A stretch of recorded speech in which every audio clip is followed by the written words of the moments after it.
Welcome ulit sa ating panibagong video dito sa ating Facebook. Ayan. At regarding sa parcel pa rin ang ating pag-uusapan. Ano? So, meron tayo ditong parcel na galing Facebook. Ayan.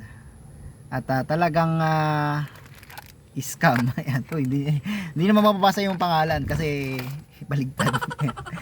So, ang in-order daw nung may-ari nito ay postiso. Ayan. At yun daw ay baba at itaas. So sabi ng consignee, bibidyohan daw habang binubuksan yung parcel. Eh sabi ko naman, sige kahit wag nang bidyuhan, ako na lang magbubukas para ipakita ko lang sa kanya yung yung laman ng kanyang parcel. So binuksan ko sa harapan niya at papakita ko rin sa inyo kung ano yung laman ng parcel niya. Bali ang pangalan ng parcel ay 2 instant tip na 239 po yung amount niya. So ito na po siya. Ayan. Snap-on Smile. Ayan. So, ito po ay pustiso, sabi nung may-ari. At ayan, may mga ano pa dyan, step 1, step 2, step 3. Yaling tak. Now, show off your $1 million smile. Sana all. Ayan. At titingnan natin yung laman sa loob. So, bali nung pinakita ko sa kanya, itong parcel na ito, ay nagulat din siya kung anong laman. Laruan, nangipin, ayan, plastic.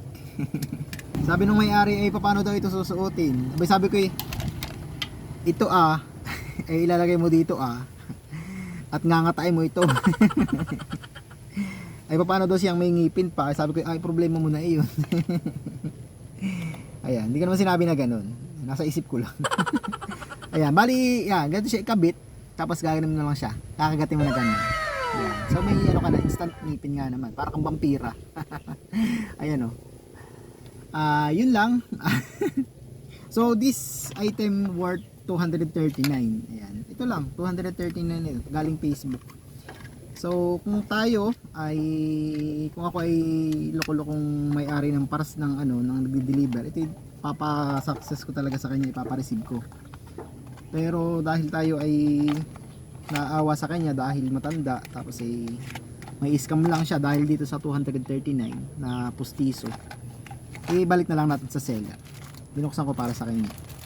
So isa sa mga bagay na kailangan natin tandaan para hindi tayo maloko, huwag tayo magpapaloko.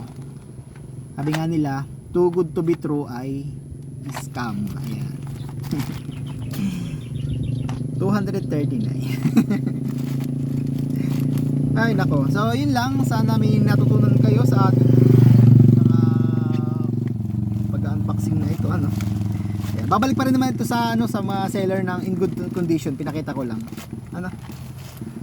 Kaya Facebook naman ito, kaya pwede naming bulat-latin kung anong laman para lang make sure namin na hindi ma-scam yung kasi pag na-successful namin itong Facebook, mahirap na po dito mag-process ng return refund.